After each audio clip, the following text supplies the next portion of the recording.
Good morning, my hospice family. Good morning, good afternoon, wherever you are in the world. Welcome back to Dunshospice.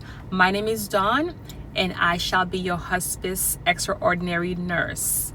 Good morning to my new followers, my new friends. I appreciate each and every one of you so much. The caregivers out there, how are you guys doing? Please share this video. Let me know your names. Let me know. Just talk to me. I cannot wait for this channel to grow to 1,000 subscribers so that I can do live. Okay, my goal is to do live videos so that I can answer your questions. Okay, so please subscribe, share this channel so that we can go up to 1,000 subscribers. Now, that being said, I want to talk to you, everybody who's listening to the sound of my voice. I'd like to talk to you about how much of a wonderful hospice is, okay, and how much I stand by the care that hospice give, okay. As you guys know, I am a hospice registered nurse for 13 years now. Yes, since 2012. Okay, I started out my career as a nurse in 2010. Okay, in 2010 I became an RN, and then in 2012 I started out as a hospice nurse and never looked back. Okay, because anybody out here who's a hospice nurse who's watching this video, you know that you either love hospice or you want nothing to do with it. Okay, and by the grace of God, I happened to fall in love with it. Now, that being said, now more than ever, my hospice family, more than ever, I have such a strong love, compassion, and respect. That's the word, respect and value for hospice.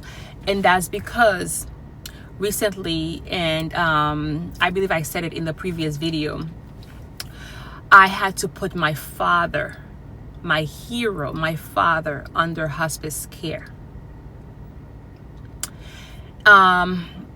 It was an easy and also a hard decision at the same time. You know, it was hard because, you know, that's my dad. I don't want him to die. I don't. It doesn't matter if your parents are 90 years old or 100 years old. You want them to be there forever. Who else can testify to that? Like, if you love somebody, okay, you want them to be there forever. And my dad, he just turned 70. Okay, so he is relatively young and has a lot of life in him. Okay,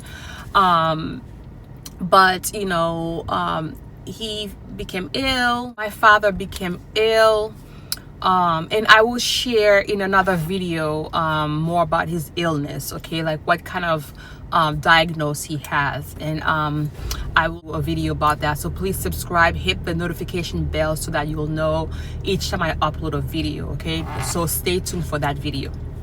But I just want to say that it was difficult for me because, you know, I don't want to say goodbye to my dad, you know, like, because he's my hero. I mean, he was the person who went to Haiti, okay, to get me and brought me to the US. So at the age of 9, okay, since I was 9 years old, I've been to the US, and that's actually the first time that I met my dad was when I was 9 years old. So all from, like, you know, from when I could remember, we were always saying, your dad is in America, your father in America. One day he's gonna come to get you from Haiti to bring you to America. And people were always saying to me, you look like your dad too, you have a big forehead like your dad. You know, for those of you see my forehead, I have a big forehead. They always say, you and your father, you guys share the same shaped head. You see, my hospice family. And so now I messed up my hair, right? No, it still looks fine. So and when I came to America, when I came to America at the age of 9, my dad, you know, he's the one who taught me the importance.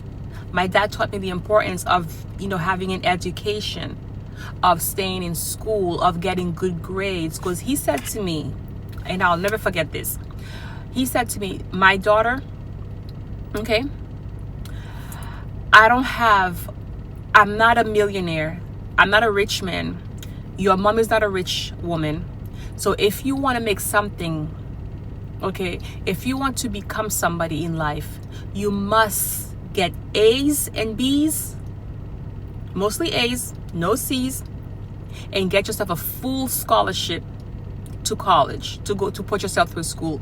He says to me, we don't have money to send you to college, so therefore you must use your brain.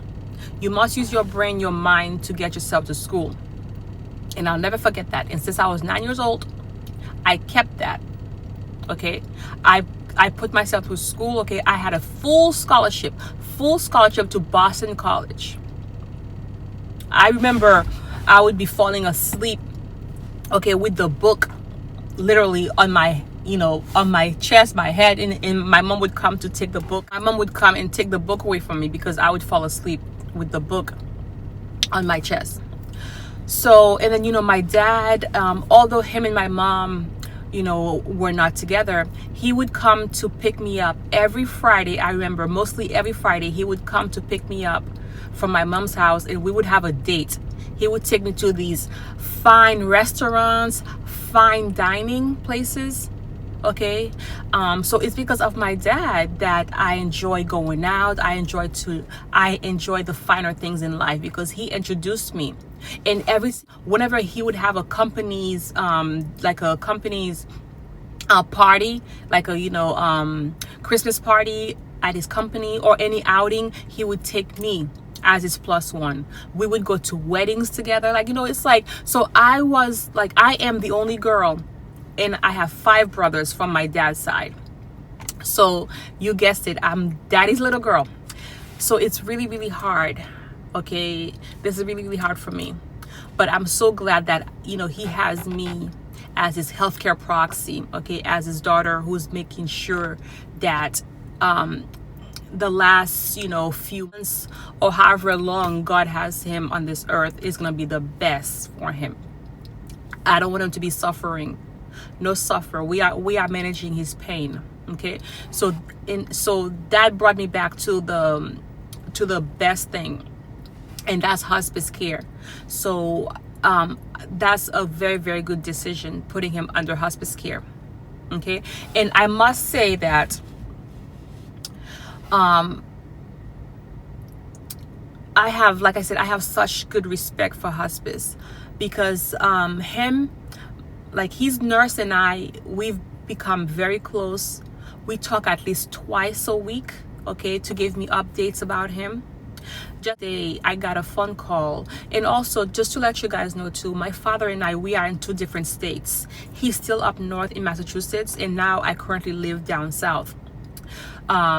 He did not want to move down south because he's been in Massachusetts for over 40 years. So he told me this is where he's been. Okay, he spent more time in Massachusetts than he did in Haiti. This is what he knows, and this is where he wants to die. So, and he gave me his blessing. He said, my daughter, go down south, live your life, do what you need to do, take care of yourself, but I am okay up north. So he's okay. He's up north. He has, family who's taking care of him. But I'm so thankful that, he has the hospice family now that comes in the home, who are basically my eyes and ears. The nurse is great. Just the other day, I got a message that my dad is having difficulty hearing from the left side of his ear, from his left ear. And so I notified his nurse, and although the nurse was not assigned to see him that day, she made a PRN visit. She made a visit to the home, to assess his ear, to find out, what's going on with the ear. And this, just little things like that, it's just so comforting to me as a caregiver. Yes, now I'm the caregiver. I went from being the hospice nurse to being the caregiver now, you see? So that's why this channel, I feel, I completely understand your concerns, my hospice family, my hospice caregiver out there. So, because, that was such a relief for me, knowing that I could just call the nurse and say, can you please go check on my dad's ear? See if there's something stuck in there, assess him, see maybe if it's because of a cold.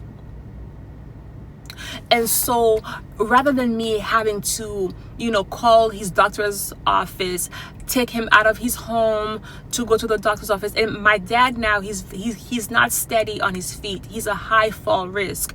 Okay, so rather than me, calling the hospital, waiting to get an appointment, taking him out of the home, transporting him to the hospital or to the doctor's office, and wait at the doctor's office, bringing him back again to the house, that's like a whole afternoon ordeal. Rather than me having to go through all that, and also especially my dad, having him go through all that, okay, having him being disturbed from his normal environment to go into the doctor's office. And those of you who are my caregivers, you know how much of a energy, of a challenge it is to transport somebody from their home to the doctor's office or to the hospital who's, dying, who's at end of life. The nurse goes straight to the home. Just like that. The nurse goes straight to him. Okay. She assessed him. All right. She reports back to me. And everything is taken care of. And that's what hospice care is. And that's why I want us to normalize. I want to normalize the word hospice. The word hospice is not a scary word. It's not the word that is killing your loved one. It's a disease. So then why shouldn't we as nurses be,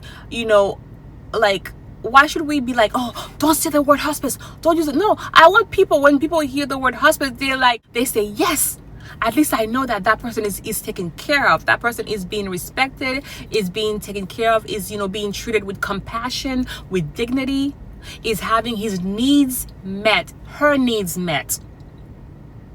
Okay?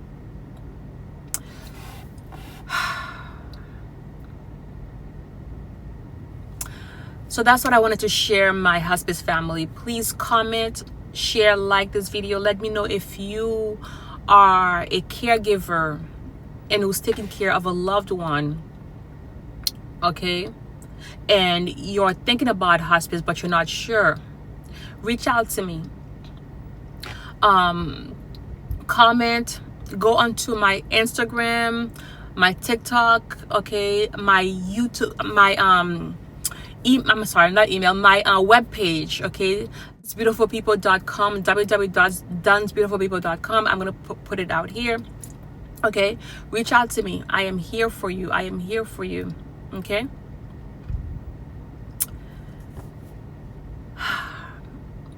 Together we will be okay. Life is not easy, but like my grandmother always used to tell me, diseases does not fall on trees. It falls on human beings. And it's up to us to be there for each other. Like the Bible says, iron sharpens iron. All right, my beautiful hospice family. See you in the next video. Take care of yourself and of each other. See ya.